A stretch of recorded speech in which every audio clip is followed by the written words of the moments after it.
Hello friends, আমি দেবস্মিতা। আমার একটা নতুন ব্লগে আবার তোমাদেরকে অনেক অনেক ওয়েলকাম। আশা করছি তোমরা সবাই খুব ভালো আছো, আমরাও খুব ভালো আছি। আজকে শনিবার, তো বেরিয়ে পড়েছি সপ্তাহের পুরো সবজি আর মাছ বাজার করব বলে। ওই কথাই আছে, ভাতে মাছে বাঙালি। আমি তো আবার সব দিক থেকে একদম খাঁটি বাঙালি, তো মাছ না হলে আবার চলে, তাই চলে গেলাম মাছের বাজারে। তো আজকে 6-7 মাসের মতো হয়ে গেছে আমি ইউকেতে এসেছি, কিন্তু সেই রকমভাবে মাছের দোকান আমি পাচ্ছিলাম না।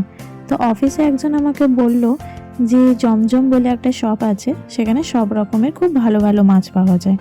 তো সত্যিই সেখানে গিয়ে পরে দেখলাম, আমি তো অবাক যে রুই কাতলার সাথে সাথে এই সরপুঁটি, বাঁশপাতা, বাচ্চা, মোরলা, বোয়াল আর সব রকমের মাছ সেখানে পাওয়া যাচ্ছে।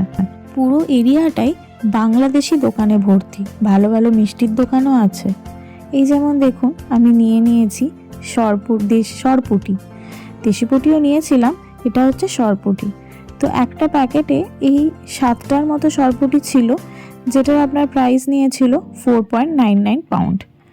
আজকে আমি সরপুঁটির সর্ষে দিয়ে ঝাল বানাবো, তো সেই জন্য আমি 4টে সরপুঁটি নিয়েছি আর ভালো করে ধুয়ে সেগুলো নুন হলুদ মাখিয়ে নিয়েছি।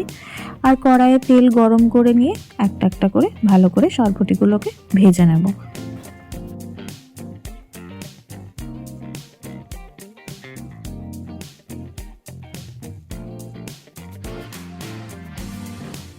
এপিট ওপিট করে সরপুঁটিগুলোকে আমি ভালো করে ভেজে এই দেখুন তুলে রেখেছি। এরপরে আমি কড়াইয়ের তেলটা অনেকটা বেশি আছে, সেটাকে একটু কমিয়ে নেব এবং তার মধ্যে আমি কালো জিরে আর কাঁচা লঙ্কা এই দুটো আমি ফোড়ন দিয়ে দেবো। সর্ষের ঝাল আর কাঁচা লঙ্কা যাবে না, সেটা তো হতেই পারে না, তাই আমি অল্প মতো কালো জিরে আর কাঁচা লঙ্কা দিয়ে দিলাম ফোড়নে। আমি একটু ঝাল খেতে ভালোবাসি, সৈকত একটু ঝাল কম খায়। সর্ষেটা আমি আগে থেকেই বেটে রেখেছিলাম, আর সর্ষের মধ্যে অল্প মধ্যে নুন আর চিনি মিশিয়ে রেখেছিলাম, সেটা এবার আমি কড়াই তেলের মধ্যে দিয়ে দেবো।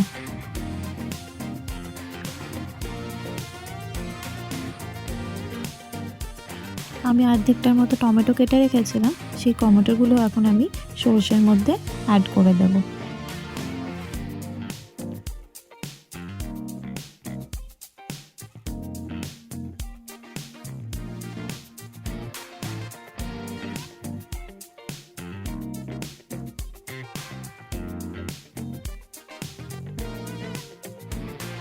এই সর্ষেটা এখন আমার ভালো মতো করে কষানো হয়ে গেছে, তেলও ছেড়ে এসেছে।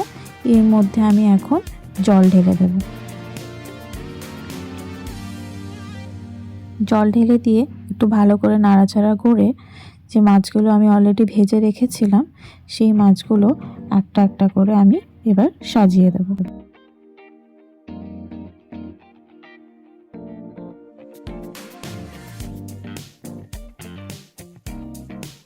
এক পিঠটা সাজিয়ে দেওয়ার পর আরেকটা পিঠ আমি উল্টে দেব এবং উপর থেকে একটুখানি অ্যাড করে দেব ধনে পাতা অ্যাড করার পরে সেটা আমি আবার 2-3 মিনিটের মতো ঢাকা দিয়ে রেখে দেব, ভালো করে ধনে পাতাটা যেন সর্ষের সাথে মিশে যায়। এখন 2 মিনিট হয়ে গেছে, ঢাকনা খুলে দেখুন উপর থেকে কীরকম তেলটা বেরিয়ে এসেছে, সর্ষের যে কাঁচা ভাব সেটাও চলে গেছে, তেলটাও বেরিয়ে গেছে। আমার রেডি হয়ে গেছে সরপুঁটি ঝাল। এখন আমরা এই সরপুঁটির ঝালের সাথে গরম গরম ভাত খাবো। তো আপনারা আমার সরপুঁটির ঝাল কীরকম হলো সেটা জানাতে কিন্তু একদম ভুলবেন না। আবার দেখা হবে আমাদের একটা নেক্সট ভিডিওতে। আজকের মতো টাটা, বাই বাই।